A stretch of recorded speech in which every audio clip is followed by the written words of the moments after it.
All right. So, welcome to our second episode of PROVIPUFF Girls. Yeah, former Girls Lagoon. We changed our name a little bit and we're now cool magical girls because it sounds a little bit cooler and we want to be cool and cute and everything. So, yeah, I hope you like the name. Please also, tell us how you like this episode. We really are so excited to read all the comments uh, below the first episode. We were so happy to see that this positive response, and we will use this episode to reply to some of the comments, to react to that, and also to just have a chill talk about everything. So, yeah, enjoy the episode and let's go. Yeah, shall we start with the comments? Yeah. Yeah. Oh, by the way, also the first time you see at least one of our faces and some cute animals. That's I'm so cool. Puff, and the wolf is the cloud. Yeah. This is Inez Web, not Annie's Web. Is it called Annie's Web, like the book? Oh no, Charlotte's Web. Sorry. Yeah, it's Fluffy's Oh my little God. farm. Yeah. Yeah. So, have you read the comments? Do you have them open? Yay. I think the first comment is about, wow, really cool. Hong Kong girls were so scary to me. Thank you for the podcast. Okay, as a Hong Kong girl, I have to address that, actually I'm not surprised, but yeah, I feel like our church, it's the rule. Like there's an underlying rule that we can't we don't talk to guys or we manage different genders separately.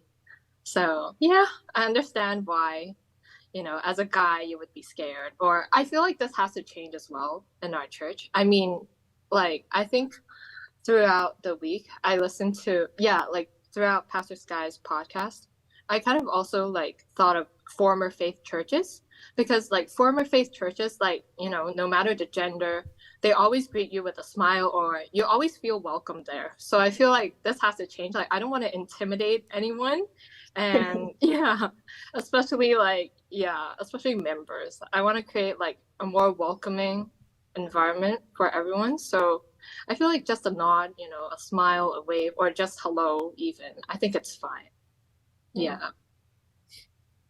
Yeah, even with when I was like interacting with guys, I felt like I heard some Korean girl that was like talking with this guy revelation person, and he was Mhm. like treating her as like a bug. So like it was kind of I don't know, offending for her. So I don't think it's like only like girl. Hmm. Yeah, guys are scary to me too. Like my Yeah. first experience like talking to a male member was traumatizing. But yeah, I feel like vice versa. But I think this has to change. Yeah, this culture, or it's not like we're exchanging our numbers, we're texting outside. Like I don't Yeah. think that's necessary. But I feel like in a church environment, like we're centered. Yeah, we're God centered, right? So Yes. I think the risk of having these opposite sex complications or issues are actually more minimized in a Mm. church setting. So yeah, like Hong Kong girls were so scary to me. I feel like Hong Kong guys are so scary to me. Oh my. Yeah, I Yeah, totally agree but that we need to change, or we need to change the communication between both genders. And like that Mm. there needs to be some kind of communication at all, because like we see now through the podcast Man Cave that there hasn't been enough talking to guys and that it was just like yeah we just kind of forgot sometimes or Forgot guys existed. what's up guys we yeah. there guys yeah Yeah, and and I feel like we mostly ignore. Like we literally like I read through the comments and one comment was literally like, yeah, at church you kind of treat guys or the opposite gender like invisible, they're Yeah. like invisible, you ignore them, and that's what's going on in my church as well. Yeah. And honestly, like I think I contributed to some of that too. Yeah, but I feel like this is not normal, or Yeah. yeah, like we want everyone to feel welcomed, or even as like new guys, new members, right? They come Yeah. in and they would feel this really awkward, like strange vibe. Yeah. And it's also for Yeah. like girls, especially when we go back into world and like into work environments, we do need to be able to talk to guys. Like we can't ignore them at Mm-hmm. all. So yeah, because I mean, literally, I don't know about you guys if it was just like a something that developed itself because everyone else was ignoring the guys, but I was like even told to ignore guys. Like Yeah, don't talk to I them think for a lot of at some churches. point. Like not from everybody, Yeah. but from some people, and it's weird. It's like why? Yeah. I was told that it's wrong, Yeah. I was told that you have to cut off all your guy friends, or, like even when I'm out evangelizing, like Yeah. if a life has, opposite sex friends or guy friends, or Yeah. like is currently texting another guy, like this is a huge alert to us, like alert, alert, alert, like we Yeah. must handle this, or we must pray about this, like, but Yeah. yeah, I think it's a problem, or it's an issue that has to be addressed, or like to change the culture in some way, because like I don't want to keep comparing us to former faith churches, but then it's like the vibe, like you want to feel welcomed, especially in a new environment, right? You're going to a Yeah. new church and you want to feel welcome, but especially like let's say, I think for most churches the majority is girls, like the majority are girls, right? And as a new guy being in, a female dominated church, like you already feel intimidated, you already feel out of place, and Yeah. for 95% of the church to ignore you, treat you like, invisible, like not say hi, not smile, or just walk past, like, yeah, like this kind of creates a negative image, or it kind of like intimidates the new guys. Yeah, Yeah. that's how I feel. So yeah, thank you for the comment. Yeah. Hong Kong. I'm not scary, but yeah, I understand why you feel that way. Maybe move on to the next comment by a leak. Just a random thought, but I wonder how others feel about MBTI and faith talk. I feel like a lot of the personality talks about gender would be explained better with MBTI, and it would be helpful to talk about the difficulties that people with certain MBTI face and how they overcame their issues. Yeah, she's really into MBTI, I guess. Yeah. Are you? I mean, she is invited to join Right. one of our next episodes, so maybe we can talk about that even more. But I do agree with her, like in general, that of course MBTI or like general personality changes like the overall gender personality, I guess, or the way like we said before, even it's not like this is girls and this is guys. It's like there's Yeah, it's like there's a fading into each personality other difference. at some point. And Mhm. I also think what also like fits to the other comment before is it some things are also cultural things. Like for example, me as a German, I am told from other countries that I am pretty directly, and I am rather like, well, logically based, like more practical and stuff. So that too is already more male instead of Character. like compared to uh, other cultures, I guess, in a way. So that too, like everything is like it's a pattern. I don't know. It's a combination of so many things. Yeah, I agree. I'm also Yeah. like that too. So I'm kind of like an outlier within like Korean girls and like Mm. I don't know, all those stereotypes and stuff could just kind of hinder like your personalities and stuff. Yeah. Yeah, Yeah. it's true. I I feel like for MBTI, it's kind of like a stereotype. I don't think like we can really judge like each gender or like girls or guys based on MBTI because it's a really personal thing. I think it really varies from person to person. Let's say for guys, there's also like jocks, right? There's also jocks which are more extroverted, I would say. But then at the same time, there's nerds. Like I'm not saying like guys can only be like recognized into like jocks or nerds. I mean, that kind of applies to like girls as well. But then Yeah. I think it's different. Like I don't think we can really fit an MBTI to like one gender.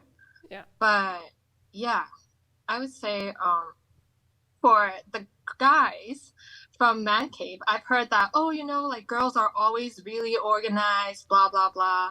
But then to be honest, like in my country, Really? yeah, No. they always say like, oh, how girls organize their podcasts, like they're really Oh organized, my God. like female leaders really organized. That's why, the church is running so well. But to be honest, like in my church, like what I've heard is that there's one male SS teacher. There's one male SS teacher who's really organized. Yeah, who like writes out the whole plan and like presents it to the blessed family and say like, oh yeah, this week I'm gonna teach this lesson, and then next week like he organized an entire plan. Like he's super organized. Like compared to me, who's like more last minute, like, oh my gosh, Holy Spirit, please be with me, like after lecture, like I haven't devised a whole plan like for one life. So I'm more like on the go or more last minute, like, oh, let's see how Holy Spirit leads me, or let's see how it flows, But then Yeah. like I don't really say you can like fit, or like organize, like girls are more organized or girls are organized. Yeah. I think to that also that girls or most girls have learned to look organized because I think that's also a kind of a peer pressure thing or a peer thing because like Yeah. we are told that girls are clean and we are like organized and we do all the chores and stuff so it kind of gives us the feeling we need to be organized so we tend to have yeah our ways or methods to look organized but actually we're not. Perhaps it's a stereotype. Yeah, I guess it's a Yeah. lot stereotype. I don't want to say that there are not organized girls. There are a lot of women, especially mothers. Sometimes I feel like they kind of like I'm so amazed by some of the mothers that I've met how they manage like 3 kids and doing all the chores and even work and stuff. So you have to be organized for that. So I don't want to say girls or women are generally not organized, but I guess the ratio is just the same as for guys. It's just that we are better at masking it. I agree. A lot of Tell me. it is part of like the socialization process, so we're more socialized in that aspect. And some guys are kind of socialized in that aspect, so they're good at organizing, they like cooking and stuff, but some girls don't do that. Yeah. Yeah, Yeah. so cool. Do you like cooking, by the way? Yeah, I was talking about this with my guy friends, and I told them like how I can't cut fruits like normal girls. And then like the guy friends were like, "Oh, I like buy watermelons and stuff, pineapples, and I cut them out." But I was like, "I Oh. don't want to use a knife. I don't like cutting like fruit, so I like buy like already cut out fruits and I don't know. Yeah. Yeah, for me it's kind of like that. My mom cooks like all the time and she does everything. I guess like I'm kind of used to like my mom doing everything for me. So it's a bad Yeah. habit. Yeah. What about you guys? Yeah. For me, I love cooking. I mean, I'm sorry, I fit into the stereotype, like You what don't do you have to find be in the sorry. kitchen? You find women in the kitchen. Don't be sorry for that. No, but yeah, it's a joke, but like, yeah, I really enjoy cooking. I mean, I really enjoy the satisfaction of like when you cook something and you share it with your friends and they give you good feedback or they really like it. Yeah. I gain I gain a huge satisfaction from it. Yeah. And yeah, I actually recently applied to culinary school. Yeah, I feel like Oh, cooking is something I really like, or maybe because I watched too much like Gordon Ramsay growing up. I watched too many like cooking competitions, like Master Chef, Hell's Kitchen, Top Chef, Iron Chef. Like, yeah, those are my shows. Yeah. So yeah, I think growing up, food is, huge to me. So yeah. that's so cool. Oh my god. I need to be invite me over at some point. No problem. Because I love food too. But like I don't well, I'm like neutral to cooking, I guess, because of course I need to cook for myself to survive. So and sometimes I kind of enjoy it. And then on other points I'm like, Hazel, I just want to like throw stuff together and be done very soon. Especially like after work when you have like done so much in the day already and you're like only yeah, it needs to be done quickly and then it's just a frozen pizza or something ready made. So yeah. Yeah, I just don't like dishwashing. If someone could Oh, do same. Yeah, same. I like cooking, but I really don't like the washing part afterwards. Yeah. But I heard that what you have like husbands for cleaning. yeah. He's No, probably that's a gonna joke. just get a Oh, it's- dishwasher, you know? A dishwasher. Yeah. Yeah. And then, yeah, Julius commented, this was hilarious. I think it was your comment, about why can't we be friends? Because I love God, low-key kind of wish I Oh could. no. Oh god. Yeah, after filming the first episode, I'm like, oh my goodness, I sound so stupid. Like everyone's giving constructive feedback, like, oh, guys are more logical, rational, and I'm just here like, ha ha ha. Like when I was in SS, I'm like to my guy friends, because I have to cut them off. So why can't we be friends? Because I love God. Oh my goodness. I honestly, I remember like they were really like stunned or they were really puzzled, and then I have to explain to them till like 1 or 2 a.m. I have to explain to them like, okay, so my argument is you have to love God, like you have to believe in God, and I started like preaching, I started lecturing to them. I'm like, okay, like let's say like in heaven, like you wouldn't want someone you don't like to live with you, right? I'm like, yeah, so that applies, after you die and like God's in heaven, God lives in heaven, so why will he want someone who doesn't love him or someone who doesn't know him, someone who doesn't believe in him to live with him, right? So I'm like, yeah, God is important, you have to love God, blah blah blah, and then they're like, oh my goodness, what is happening? But it was really hilarious. Even the first time you told us, it's.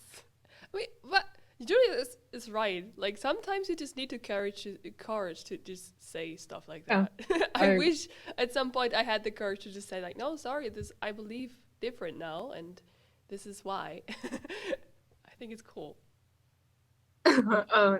Yeah, but to be honest, I really reflected a lot after our first episode, and I really feel like we have to grasp the fine line between what's normal in the world and like it's true. what's the spiritual standard. Yeah let's say so let's say like like me going to the extreme when I was in SS, right? Sorry, I can't talk to you because you're a guy. I'm sorry, I love God, so I can't talk to you. Like this is going too extreme. Like this is not normal in the world. But at the same time, like I feel like reflecting on other aspects, let's say like movies, right? When I was in SS, I was directly told that, movies waste your time. Movies, they consume your mind and you can't think, I don't know, like you can't think spiritually, or, you're wasting your time like watching movies. So yeah, I know Pastor Sky watches, John Wick 4, and there's lots of Disney movie discussions and like, I don't know, Guardians of the Galaxy, like whatever. But when I was in SS, I was told not to, like, movies are bad for you. Like, don't waste your time on movies, video games. But like, I feel like over time, because recently with SS service, the approach is much softer. So if people approach leaders or people approach, someone who's more experienced at church, like, okay, I feel bothered or I feel an ick that, should I be watching movies? Should I be playing video games? The approach wasn't that strict anymore, I feel like. To me, when I was in SS, it was like, no, you're wasting your time. But now it's like, if Holy Spirit inspired you that way or gave you that thought, then maybe you should pray about it, There's no like definite line of, whether it's right or wrong. But yeah, same with, like talking to guys. It's not normal in the world. But then, yeah, I don't know. Like, I feel like it's a fine line we have to grasp. Like, what's the spiritual standard or what's according to God's will? Yeah. I don't know. What do you guys think? Yeah, for my experience, I think like what you did was you could have done it because you were young, right? Like say because I love God. And then like I came here in my like early 30s. So like I obviously couldn't say that. That would be like super weird. So what I did was like I had a lot of trouble thinking like what I should say and what I should do because like people were asking me all the time, like, do you have a boyfriend? Why aren't you dating? Do you have plans of getting married? I don't know. So many people are so interested in other people's lives. But I think like I came to the point where it's just like very honest. Like I didn't really say like, oh, I'm just like living for God, or like I didn't really have to go on that line. I just like be like super honest with them. I just help them out like whenever I can. And then I would be like, oh, like I go to church, and like I would be like very absolute like about me going to church and open about me like being Christian and stuff. And I would talk about it very openly. And then they would just like kind of understand, like guys would understand, oh, like she doesn't like to date. She doesn't date and she doesn't have plans to marry. Like it was just very natural, I guess. And then like people didn't think of me as like a super weirdo. Yeah, that was like my experience. Yeah. Mm. Well, for most people, I kind of did cut off a lot of the world and a lot of my friends, but yeah, I don't know. I didn't really like. I never came up with an excuse or something. And if they did contact me, I just talked to them normally. It was just like, because I came to Providence after moving anyway.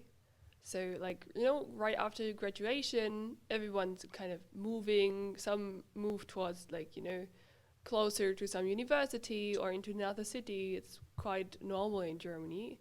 So yeah, I moved cities anyway.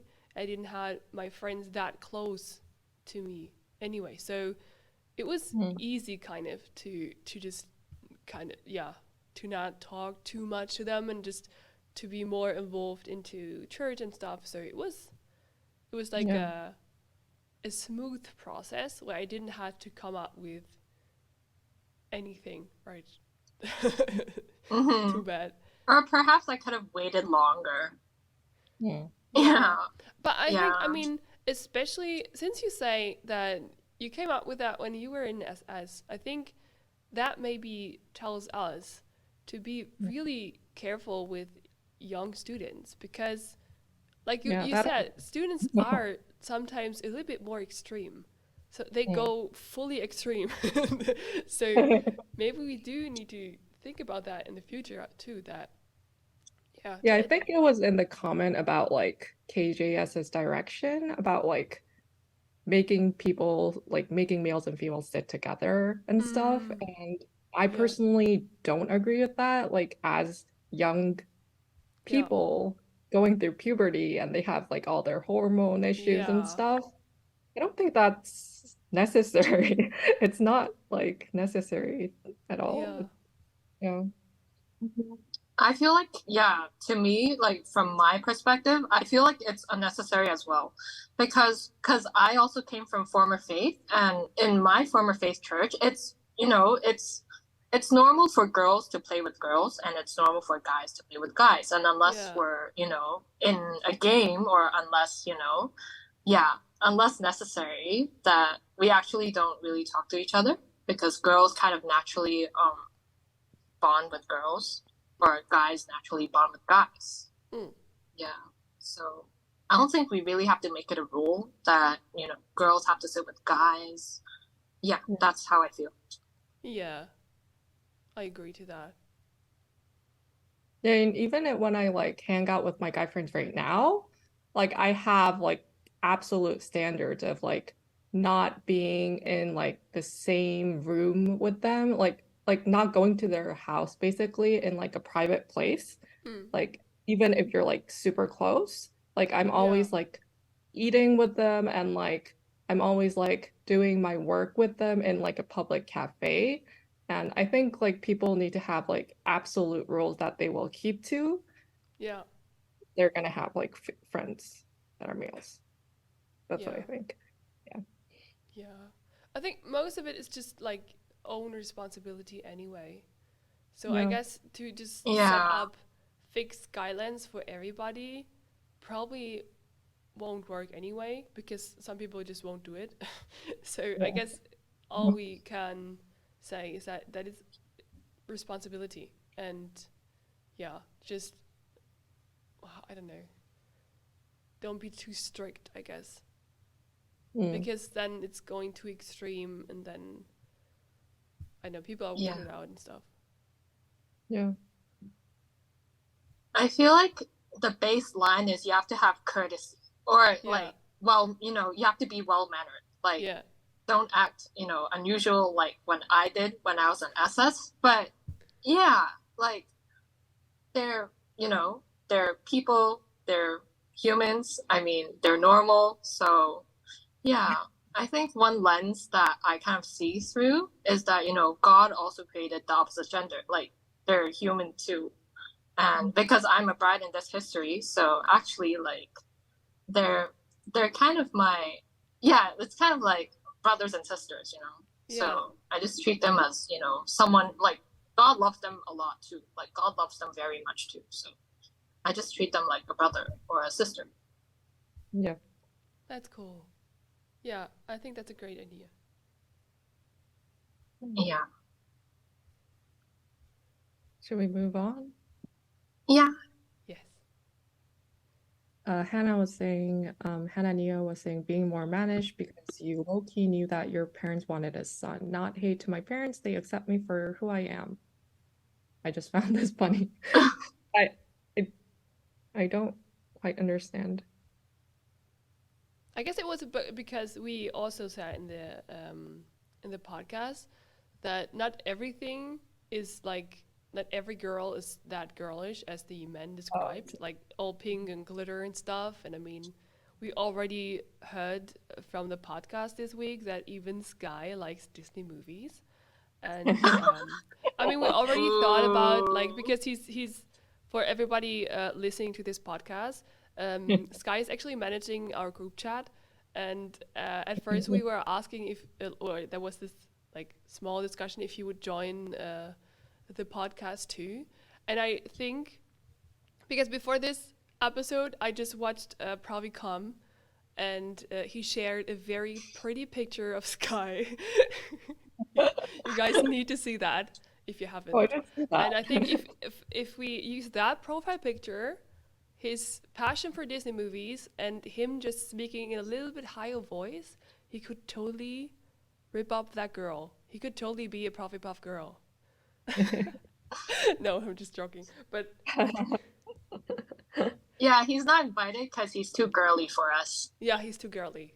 Like, totally. Nobody has that big of a passion for Disney movies.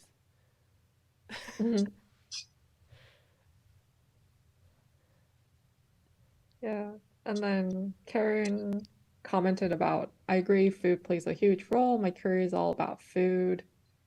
And in terms of not enough guys, the thing is, I actually tried so hard for 5 years to evangelize many guys. However, it mostly came down to management, why none of them stayed.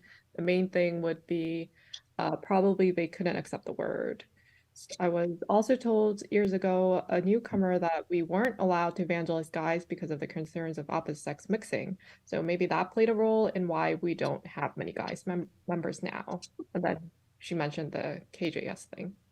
Yeah, I totally agree with her that, well, if girls are not able to evangelize guys, and we are only girls, it kind of will stay as girls.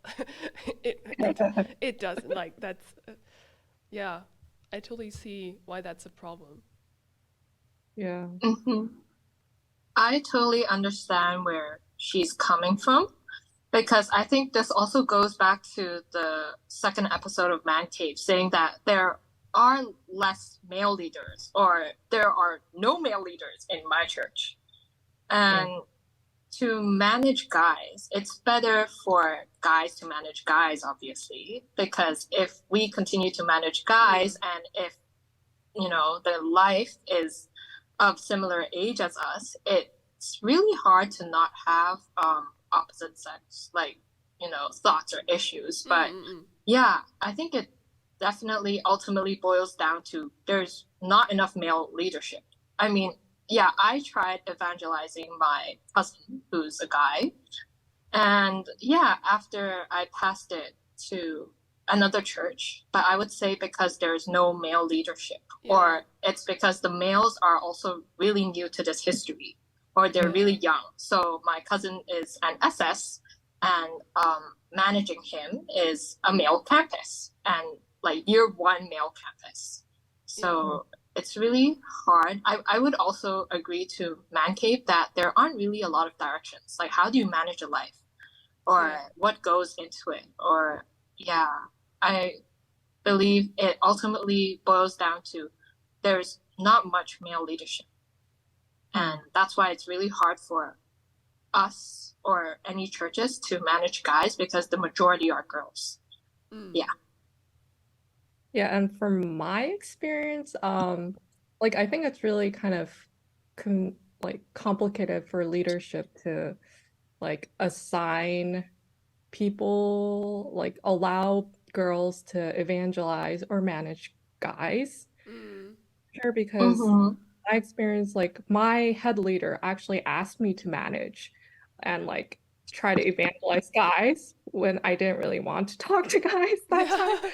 Like super young to faith and stuff, but she was like, oh yeah, you can do it, like you should do it, and then like she wouldn't let other people do it, so that was kind of annoying for me. But yeah, I think it's kind of tricky for leadership to kind of see like which person can like actually manage guys and which can't.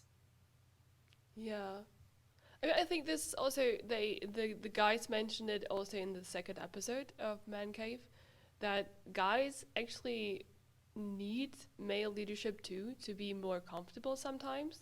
So it all boils down to we do need a few more leaders to be male, or at least men to be somewhere in a leading position, so that we can, like, they can evangelize, and we can also have them manage groups of guys, or yeah, I think that brings up the interesting topic of why people are not attracted to become leaders.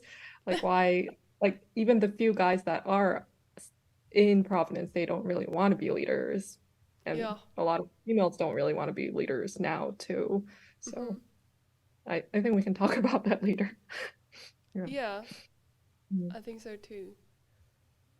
I mean, Sky already mentioned sometimes that he too, when he became a leader, it was like he didn't really know what to do.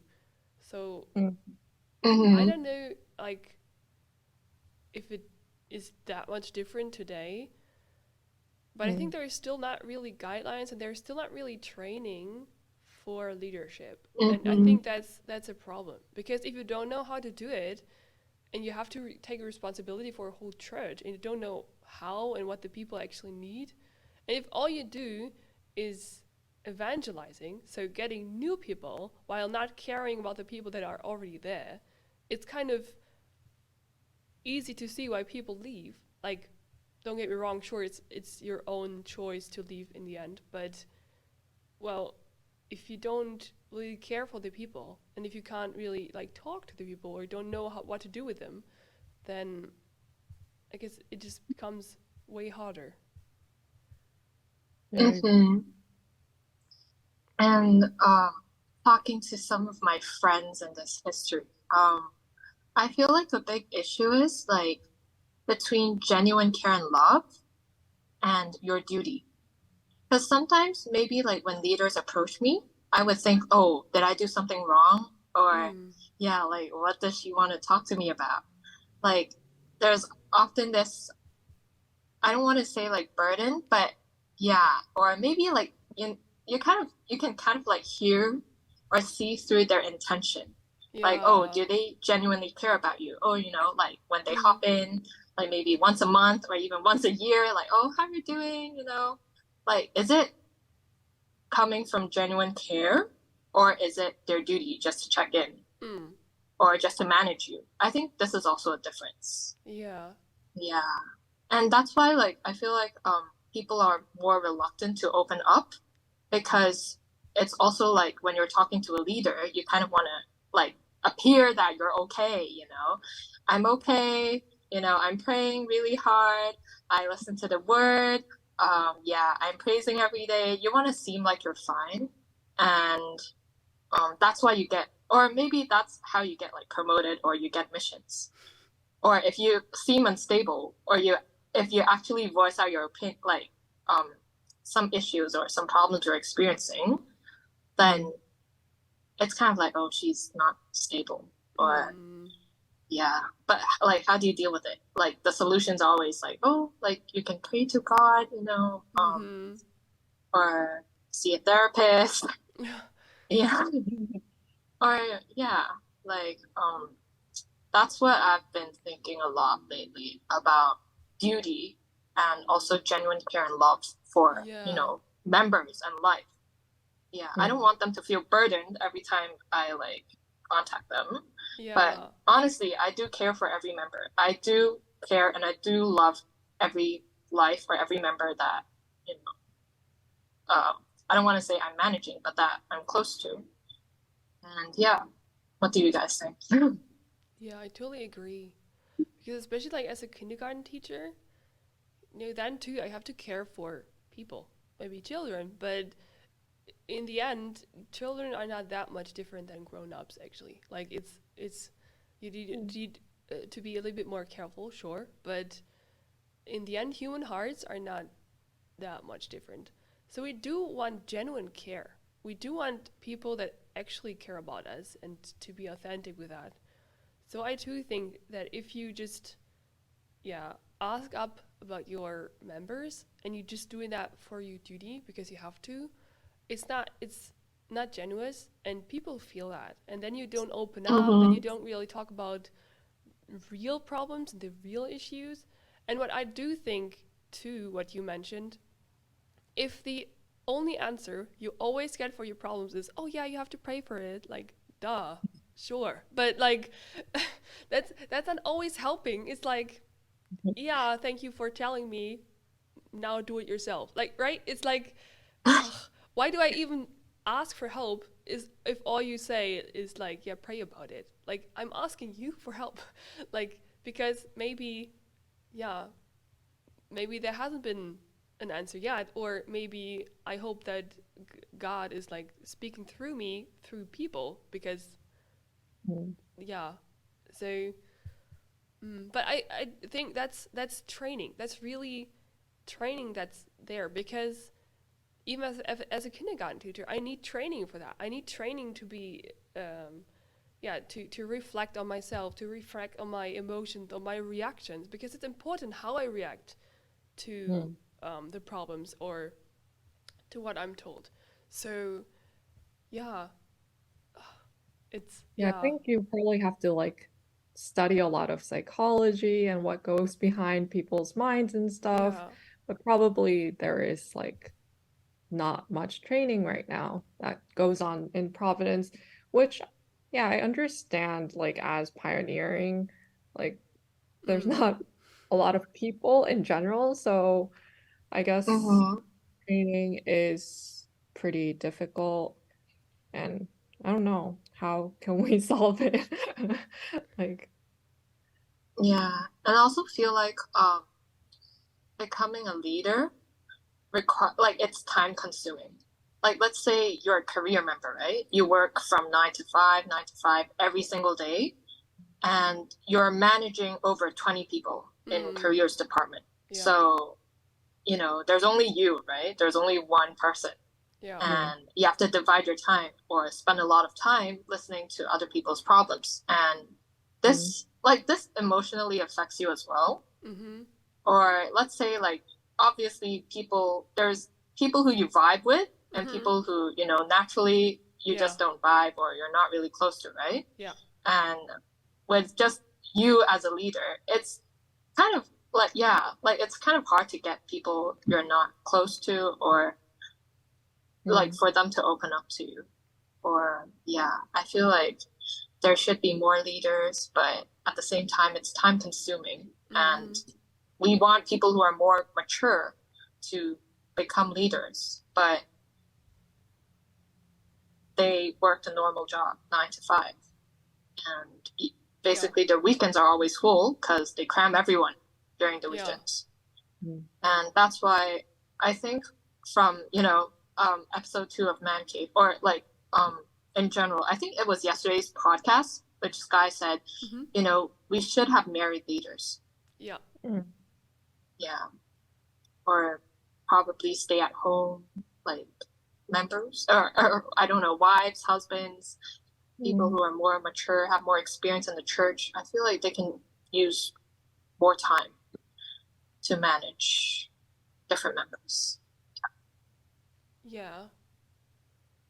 And I think what he also mentioned, or what I think was also mentioned in the man cave, is that they need to get more money for that, because it like, sure, money is always a sensitive topic, but you can't run your ass off at church and then also work and then expect people to not be stressed and to actually have the time to care for people. Like, there's so much a person can do. And sure, there are some people that can do more than others. Some people are really good at handling so many things at once, but not everybody. And it's just, most people can't. Yeah. And also, like, I mean, we know that multitasking is just is an illusion. It doesn't exist in humanity. Like, we can't juggle tasks at the same time.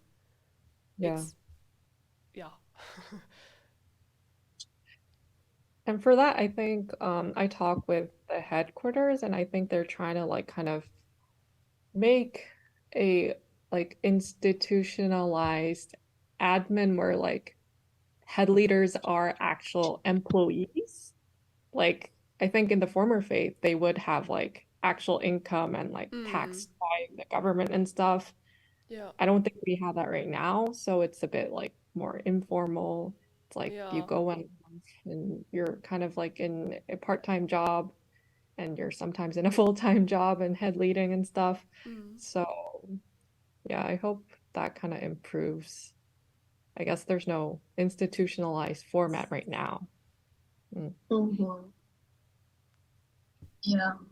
And I feel like it's not like, because I'm here in the church for a period of time, or I'm really experienced, or, like I think I'm mature spiritually, so I want to apply to become a pastor, or I want to apply to become a leader. But I think what are the qualifications, or what are the qualities that, people see or seek for a leader? Like what really determines that you are leadership quality? I don't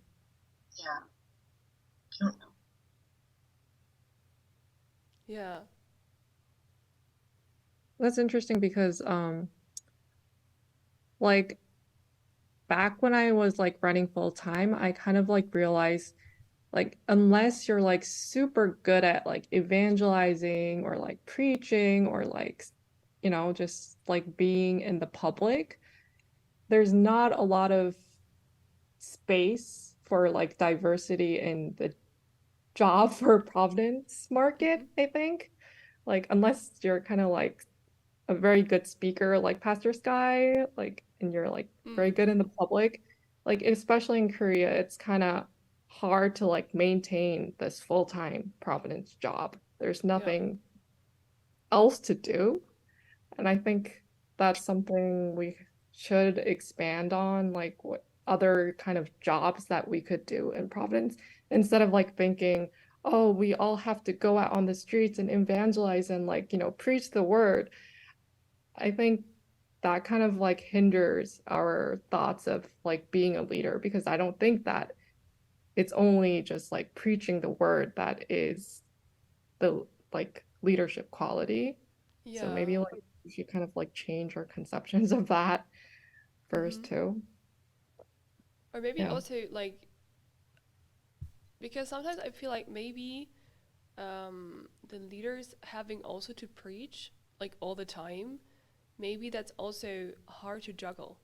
Or Mm. maybe it's also something because like Sky or I think it was on yesterday's episode or this week's when he has the sermon in the sky segment, he mentioned that he actually really enjoys preaching, but he's not a head Mm. leader right now, but he's still good at it. So I think there are so many people actually good at preaching, but they're not in a leader position, so they Mm. can of course still use that for spreading the word and for evangelism, but maybe it would be also easier for leaders sometimes to give this task to Mm. someone.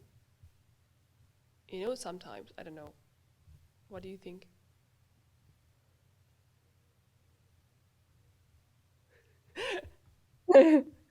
This is Like such a serious topic. Yeah, it is It a serious requires like topic. more Oh my gosh, thought. like give the task to like not like preaching because that's a big responsibility, right? it is. Yeah. It's also time consuming. I don't know how it is in Korea, but like in Germany or in English speaking countries, you have to wait for the translation. That's like, and Right. then you have to read through the whole script sometimes, and then I don't know how much time you have. I don't. I haven't done it myself, so I don't know if there's that much time to really put yourself into the sermon every time, because you don't have enough time to actually read through the script often enough so you can preach it freely without like just reading the script. You know what I mean? Mm-hmm. So, yeah. I mean, sometimes, of course, it is probably asked to just read the script or to be as close Mm. to it as possible. But I do think that also preaching freely has a lot of benefits because then people can, well, mm, It testify relates to better. people more, right? Oh, Yeah. Or it's easier for people to kind of digest the word or yes. receive the word. Yeah. Yeah. But my church so far, we keep a minimalistic approach where, yeah, basically it's really minimalist. We stick to the script. Mm-hmm. And yeah, before on Sunday, like we stick to the skeleton, we stick to the bone of the script. And then on Wednesday, we would, yeah, I don't want to use the word, I'm sorry, I don't want to use the word recycle, but on Wednesday we preach Mhm. as a service word. Yeah. But as someone who listens to both the Sunday, like in the morning, like Sunday message, and also the as a service message, Mm-hmm. where I think when in one of the podcasts, Pastor Sky talked more deeply about, the purpose or Mm-hmm. the message behind the Wednesday message. Or I even remember Sansanin preaching that, the Sunday message is kind of what we have to take action on. But then the Wednesday message goes deeper that, it's what God wants. Mm-hmm. Yeah. But then for us, before the Wednesday message, because as someone who listens to both messages on Sunday, and when, the SS service word is preached on Wednesday, like, um, like I don't really feel like I'm getting to know deeper about the message, or oftentimes it's through praying or that I realize something deeper. But yeah, I would say, like, I also have to comment on that, preparing the word is time consuming, because oftentimes I feel like after listening to the word, like we have to leaders have to digest it. And then I remember Sunsanim also teaching that yeah, we have to incorporate our own realizations into the message to give other people grace. Like, that's why we have to include our own testimonies to make others feel, or church members feel, like this word is alive. Yeah. You have to take action, in your daily life. But yeah, I feel like, as we talked about previously, that leaders, they have to manage lives, they have to meet other people, and let's say they're not full-time running in Providence, right? They work 9-to-5 jobs, so it's really hard to balance. Like, how much time do you put in? How do you balance time between all these duties as a leader? Yeah. I'm sorry, I feel like I'm exposing my church too much. Sorry, leaders, if you're listening. No. But yeah, that's we're just how I talking generally what we notice in our churches and around the world. Like, Yeah. that's the most we can talk about. So Yeah, we're not saying that I it's want. perfect, and we're not saying that we could do it better. It's just that what we see and what we think about it. So it's all we can talk about. Yeah. But yeah, Hong Kong leaders, you're doing a great job, Yeah. Actually, all leaders around the world, you're juggling so many tasks, and you're doing the best you can at this point. So I think you're doing a great job. Yeah. And probably, like, perhaps, the leadership roles are not that appealing because of the pressure. A lot of people are watching you. Like, a lot of people count on you, and spiritually, you have to be in your peak form 24/7. Yeah. If you have problems, like, who do you go to, right? Yeah. Like, you go to God, obviously, but if there's no, like, if it stays unresolved, or if you just, like, keep it at the bottom of your heart, then it kind of rolls into a snowball, and Satan can smell you, like, from far away or even near. So yeah, I think there's a lot of pressure when it comes to leadership role. But to be honest, as an SS teacher, I feel like, well, I'm not really in the leadership role. I'm just, like, taking care of the SS. But I feel like, as an SS teacher, or this mission kind of saved my faith, because I feel like when I'm not spiritually in my peak form, but because I have that duty, because every day at 7:30 a.m. I have to wake up and I have to tell the dawn word to SS. So it's the SS relying on me. So so I feel like this duty kind of also saved my faith, or when I'm not feeling it, or when I just want to sleep, but I know someone's counting on me, so I have to fulfill my duty. And I really feel like this duty kind of saved my faith, because without this duty, or maybe I'm gonna rot. If I don't have this duty, or if I'm not managing the SS, or if someone's not expecting something of me, then I can roam freely, who cares? Like, but totally.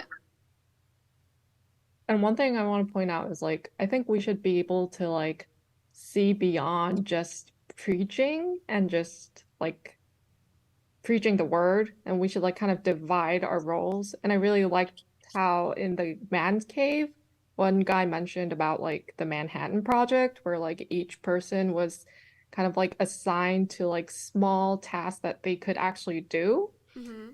I think because the emphasis right now currently is on, like, people who show their faces and, like, preach, or like very publicly, or they can evangelize people. Mm. It's the merit is more there and the emphasis is there, but it's actually like a lot of people have different competitive like edges. Like people can comment and give advice about their careers better.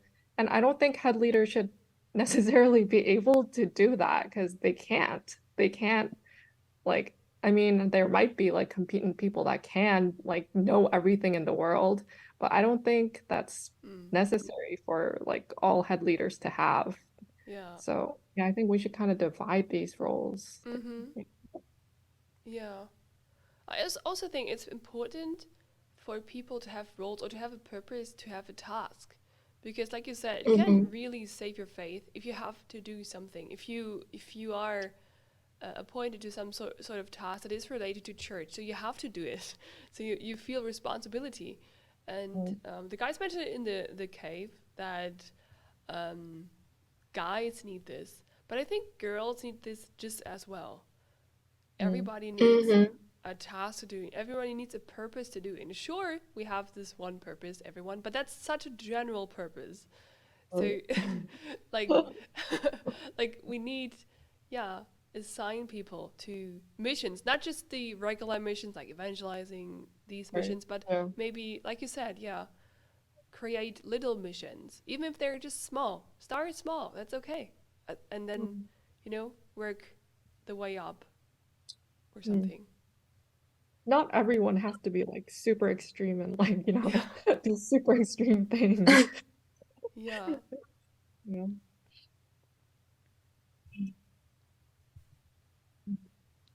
I don't know if, I don't know. Like, I don't know if having like that title or having that mission really helps. But it's just like perhaps when I'm spiritually not doing okay, but because every morning I have to read the dawn message to the SS. So when I read out the dawn message or the Proverbs to SS, I also hear it myself. And oftentimes, the word is your answer. So I think it starts with yourself. Or, it can start small, like you can start reading the Bible with, your friends in this history. Or, praise every day. Like, yeah, I don't know. Yeah, that's a good idea.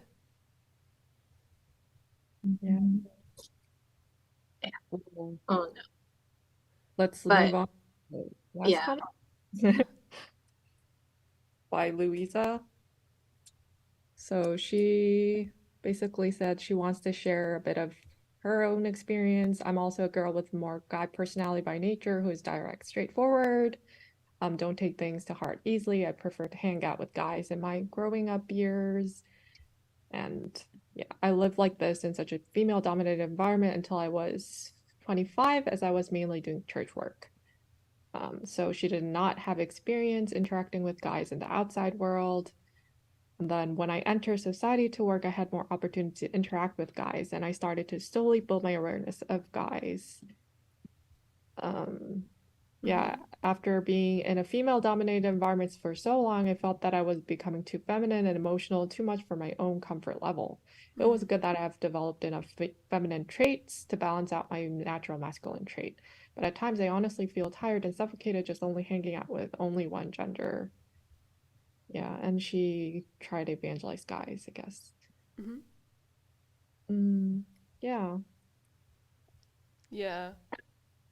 And I think she mentioned like pure friendship between girls and guys is more possible in church context where both sides are strong in the word and want to fulfill God's will. Yeah, totally makes sense. Yeah.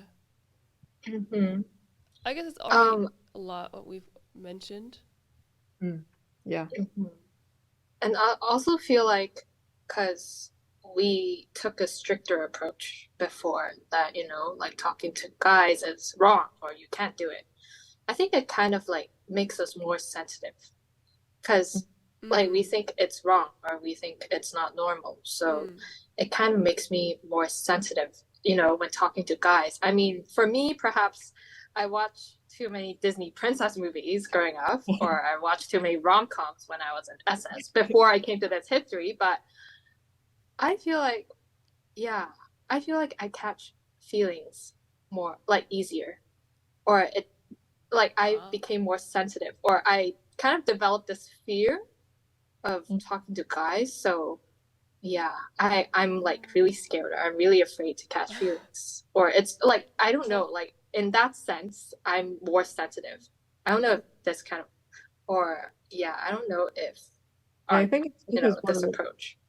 we're like, we grew up really conscious of being attracted to the opposite sex. And like I heard from like older pastors back then, like when they were running in SS and campus, they weren't really conscious of whether that person was a guy or a girl, so they were like kind of like whatever. But I guess because we're too conscious, it makes us like think, oh, am I attracted if I have this kind of feeling? Yeah. So you kind of over extreme, I guess. Yeah.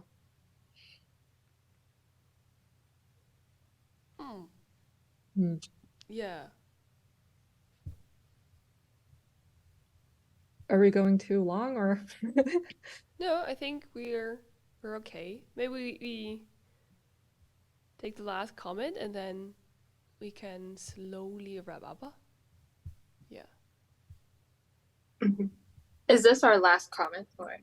Oh, Eddie had a comment. Yeah, that's the last one. Eddie's Oh no, sorry, Eddie. We almost forgot. We're not ignoring you because you're a guy. Really We're not trying to be scary to you, you know? Yeah. We're really friendly. We can be friendly if we want to. Yeah, basically he's saying he wants to thank us for sharing what we have done. I heard about how we prepare for the talk, and really it was really head and shoulders over what could have been expected. I want to keep the conversation going and keep talking about some of the things they shared, so maybe I'll type some of the responses they shared. We'll also film a man cave react to man cave video. Yeah, so they'll react to our video. Yeah. So that's cool. Yeah, I'm excited to hear that. Yeah, totally excited to hear the reaction and to, also to in the future, maybe Sky already mentioned, or we also mentioned in the first episode, maybe some challenges between girls and guys. See who's better and who's the winning one. That's cool. I'm totally looking forward to that. Yeah, I think we definitely need like comments help to kind of like think of challenges we could do. Yeah, because I'm not challenging 1,000 push-ups. I'm not challenging 1,000 push-ups every day. I don't want to do that. Yeah, but for example, what I thought about as a challenge, because we also talked about like that we want to talk about more female things and topics in the next episodes, like periods, PMS, all these things. You know, that maybe one of the challenges could be that men trying to, because, you know, if you try to recreate the pain of periods, or if you feel like, if you really want to know even slightly what it means, there's, you know, there are ways you could try it. So that could be challenging. Just try to be a girl once. No, yeah. Their challenge to us is probably really straightforward. It's just going to be something like, watch John Wick 4, haha. Haha. Oh no. Like... I can't see blood. Ooh. Oh, I saw it. Ooh. It wasn't that good for me. Oh. Is it just killing? Like, no plot, just killing? Yeah, it's just killing. It's just slaughtering on for an hour or something, or even longer. It's really not. Rollercoaster Sky would disagree, but I don't know. There probably is a plot, but like what I saw also was just killing. I was like, what is the purpose of this? Yeah. Yeah, and I feel like guys, they always get so triggered with sports. I mean, like, like I think in yesterday's podcast, or I think like this week, Pastor Sky was mentioning like something Lakers versus Golden State Warriors. Yeah, Like yeah. they get so worked up, so triggered when one team loses. Right. I'm like, okay, you do you, you know. Yeah. But I think, like, Yeah. for example, in Germany, when we talk about football, like when I talk about like or soccer with my family, everybody's triggered. Everyone. So, Like, why are you watching people kicking a ball for 3 hours? Like, wow, so entertaining. You know, a lot of the times, you but know, it is no entertaining. goals. I think so. So. Yeah. Yeah. And it is entertainment if you're cheering for your team. You're rooting and you're like you're a family and you want them to win. It's cool. Yeah, I was very into like MMA or like UFC for a while, Mhm. but then like for a period of time, the fighter I'm always rooting for loses. So Oh. this week I root for the Brazilian and then the Brazilian loses. Next no. week I root for the American loses. Oh no. And then the next week I root for the Russian and the Russian like Khabib was like, "Oh, you know, I'm announcing my retirement." I'm like, God, do you not want me to watch UFC or like, and then and then I stopped watching for a bit because I'm like, okay, you know, all my favorite fighters are losing. Everyone I was rooting for lost. So yeah, I'm just gonna take a break. So, you know, the fighters I like no. can actually win for once. Yeah. But I do like adventurous stuff or, you know, like violence. I like it. But yeah, I don't really fit into your trait of, you know, pink, sparkly, glitter. Or I like Pastor Sky, you know, Disney movies. Pastor Sky is more girly than you. Yeah, it's like the like new Aladdin Jasmine movie or Beauty and the Beast remake. I don't like it. I'm like, okay.